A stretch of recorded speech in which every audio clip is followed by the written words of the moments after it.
At my daughter's sweet 16, my sister grabbed the mic and declared, "This party should have been for my son. He's more deserving." I stood up and said, "You mean the son you left with mom last year?" The whole room turned toward her, and what she blurted out next destroyed her own reputation. You won't believe it. The night started like a dream. The backyard glowed under strings of fairy lights. The tables were draped in white, and the dance floor, set up right on the grass, was packed with teenagers laughing, dancing, living the kind of carefree night that belonged to the young. My daughter Jasmine twirled in the middle, her curls bouncing as she threw her head back and laughed. She looked happy, and that was all that mattered to me. 16 years old, it felt impossible that we had made it here. Just the two of us. I had wanted to give Jasmine a real celebration, something that made her feel special. She deserved it after everything. The divorce, the way her father walked out without a second glance, the years of me scraping together every extra penny to make sure she never felt the weight of what we'd lost. And now, looking at her, I felt like I'd done something right. But of course, I should have known. Happiness never lasted long in my family. I felt it before I saw it. The shift in energy, a slight hush rippled through the crowd, subtle but noticeable. Laughter softened, conversations stalled. I turned, and there she was. Bianca, my sister, standing near the DJ booth with a wine glass in one hand and a microphone in the other. My stomach dropped. Not to me. She was swaying slightly, her weight shifting in a way that told me she was at least 3 drinks past tipsy. Bianca always had a way of making an entrance, but this wasn't her usual dramatic flair. This was something else. "Can I have everyone's attention?" Her voice rang through the speakers, too loud, too slurred. The DJ hesitated before lowering the music, and the quiet that followed was thick, uneasy. I pushed back my chair, already preparing to intervene. Bianca smiled. "I just want to say, wow, what a party." She gave a slow, deliberate spin, like she was taking in the decorations for the first time. "Lena, you really pulled out all the stops for Jasmine." I didn't like her tone. There was something edged about it, something that made my skin prickle with warning. Bianca and I had always had a complicated relationship. Growing up, she was the golden child, charismatic, beautiful, the one who could get away with anything. I was the responsible one, the one who picked up the pieces whenever she burned her bridges. She had spent her life making reckless decisions, knowing someone else would clean up her mess, and one of those messes had been her son, Zayden. Bianca exhaled dramatically into the mic. "You know, I can't help but think, this party should have been for Zayden." A few people shifted uncomfortably. I froze.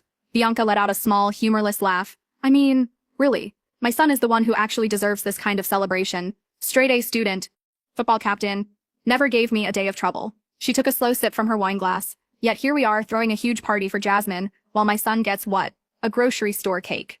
A few gasps. A nervous cough from someone in the crowd. Jasmine was standing still now, her face tight, her hands curled into the fabric of her dress. I stood. "Bianca, enough." She turned toward me with a slow smirk. "Oh, relax, Lena. I'm just saying what we're all thinking."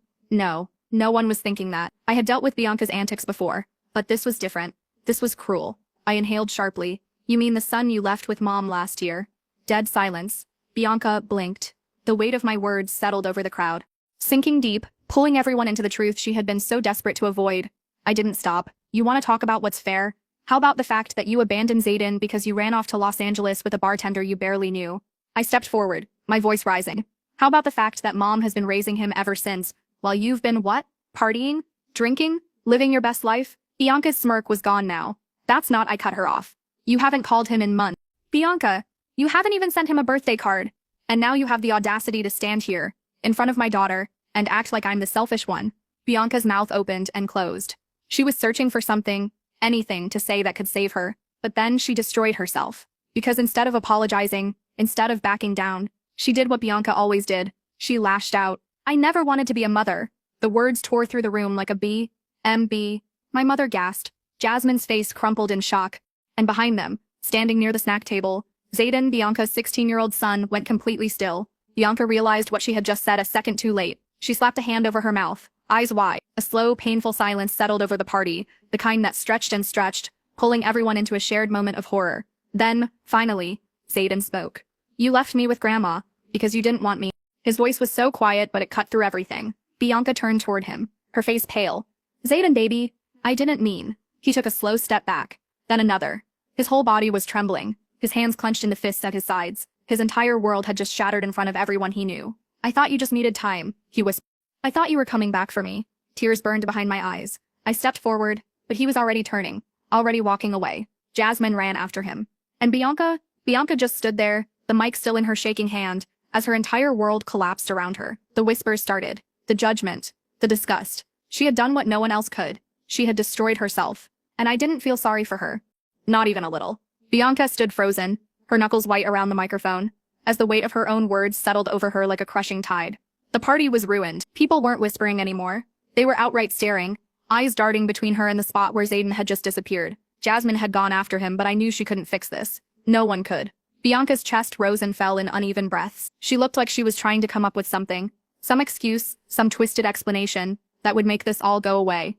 But there was nothing she could say. And then, as if the universe wanted to hammer the final nail in her coffin, my mother, Gloria, slowly rose from her seat.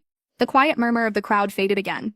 Mom was rarely one to raise her voice, but she didn't need to. She had that kind of presence, the kind that commanded respect, the kind that could make you feel like a scolded child with just one look. She adjusted her cardigan, taking her time. When she finally spoke, her voice was calm, even. You never wanted to be a mother? Bianca swallowed. Mama, Gloria didn't flinch. Then why did you have them, Bianca? The question hung between them like a blade. Bianca opened her mouth, then closed it again. She had no answer. Because there was no good answer to that. Gloria let out a slow breath. She looked tired, exhausted. I raised him, Bianca. Not you. I tucked him in at night. I helped him with his homework. I sat through his football games, his school plays. I was the one he called when he was sick, when he had nightmares, when he needed someone to tell him he was loved. Bianca's eyes filled with tears. I love him, Mama. Gloria didn't blink. No, you don't. You love yourself. A sharp, collective exhale rippled through the room. Bianca's lips trembled. That's not fair. Gloria let out a dry, humorless laugh. Fair? She shook her head. You left him, Bianca. Not once, not twice, but every single time he needed you. I saw Bianca shrink under our mother's words, like a child being scolded. But it was too late. The damage was done. Bianca didn't stay long after that. Maybe it was the humiliation. Maybe it was the reality of what she had just done finally catching up to her. Either way, she stumbled away from the mic, grabbed her purse, and walked straight out of the backyard. She didn't say goodbye. She didn't apologize. She just left. Like she always did. I stood there for a long moment, watching the spot where she had just been. The party, which had been so full of life just moments ago, was completely deflated. Jasmine still wasn't back. Neither was Xaden. And I felt it, the shift. Bianca had always been reckless, always been selfish. But this was different. This was a point of no return. The murmurs started up again. People were still in shock, still processing what they had just witnessed. Some guests quietly slipped out, their faces tight with second-hand embarrassment. Others lingered, unsure if the night was officially over. I turned to my mother. She was lowering herself back into her chair, rubbing her temples. I sat beside her. She didn't look at me, just kept her eyes fixed on the table as she muttered, I don't know how much more of this I can take. Her voice cracked on the last word. I reached for her hand, squeezing gently. I know, Mama. I really did. Because for the first time in my life, I wasn't sure Bianca could ever come back from this.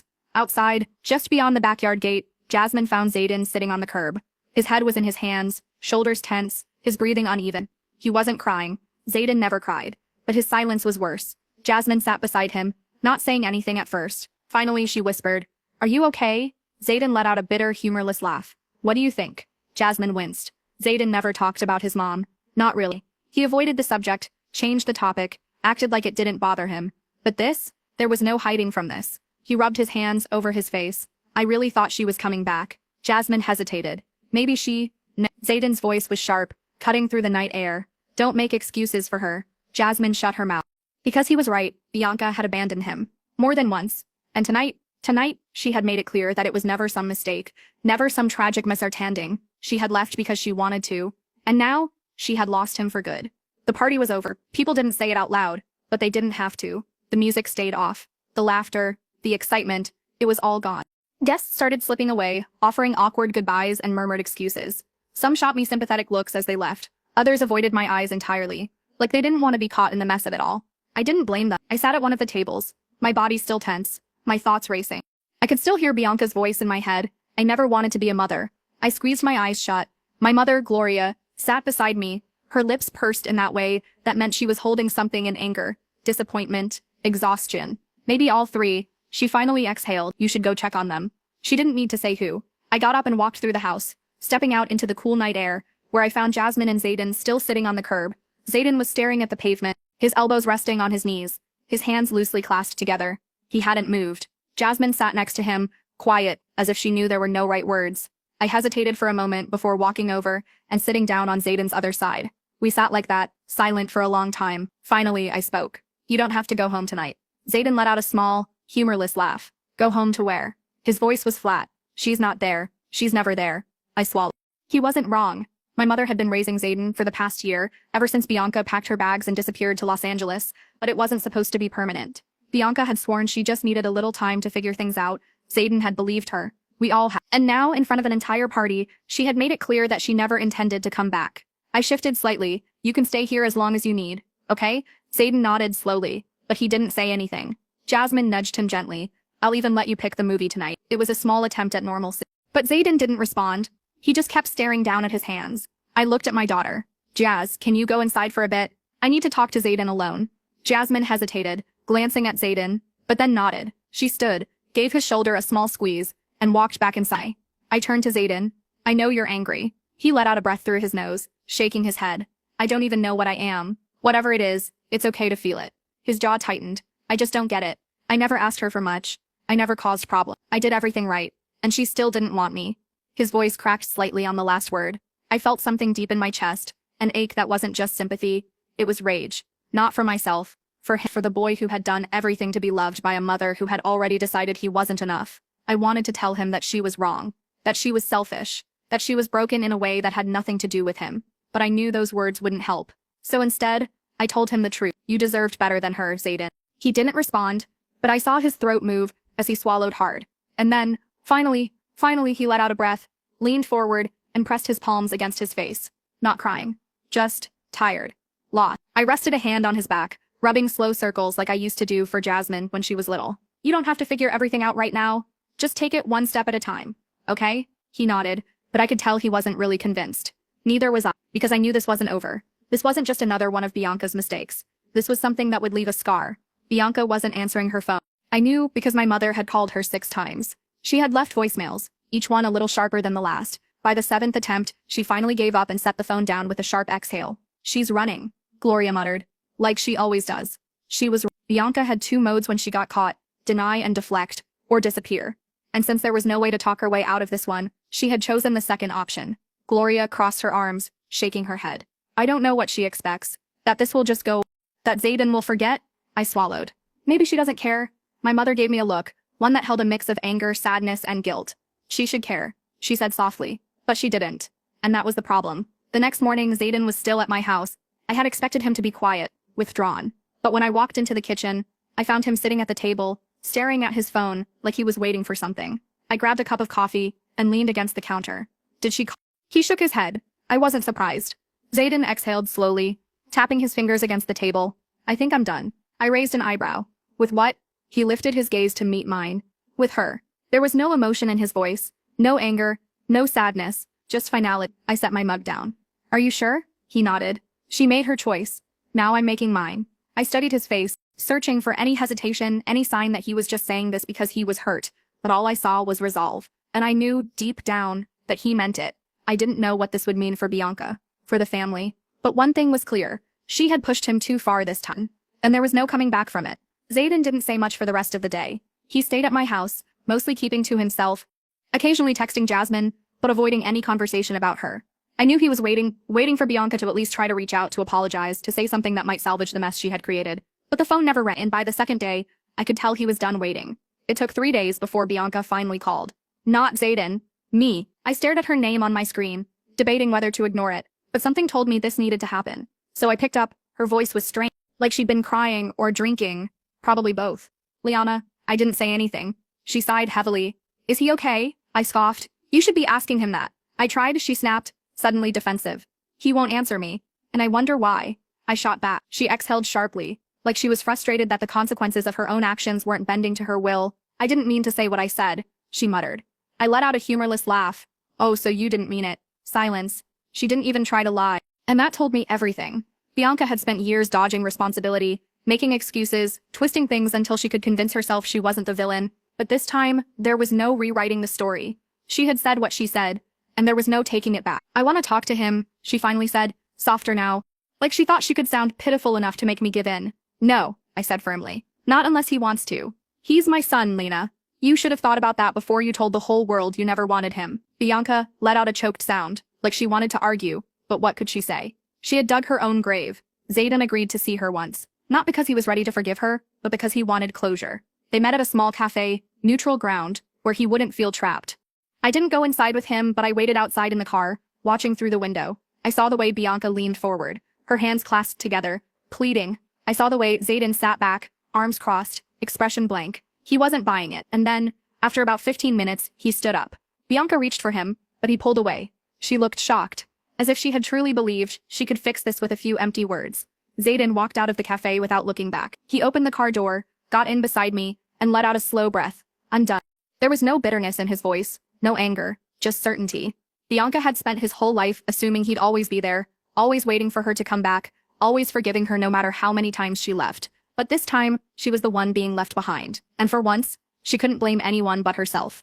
Bianca spiraled after that. She made a few more desperate attempts, calling, showing up at my mother's house unannounced, even trying to reach out to Zayden through his school counselor. But he had already moved on. He focused on his future, his grades, his real family, the people who had actually been there for him. And when his college acceptance letter came in, the first person he told wasn't his mother, it was me. Bianca found out through Facebook. She saw the pictures, me, Jasmine, my mom, and Zayden, standing in front of his dream school, celebrating. She wasn't in them. She had made herself irrelevant, and that was the best revenge of all. Because for the first time in her life, Bianca couldn't manipulate her way back in. She had burned every bridge, and this time, no one was running after her with a bucket of water. She was truly completely alone. Bianca eventually packed up and left town. There was nothing left for her here. No one to clean up her messes. No one to beg her to stay. And Zayden, he thrived. He built a life without her, surrounded by people who actually cared. He still had scars, but he wasn't defined by them. Bianca, on the other hand, she had to live with the fact that she had done this to herself. And that was justice.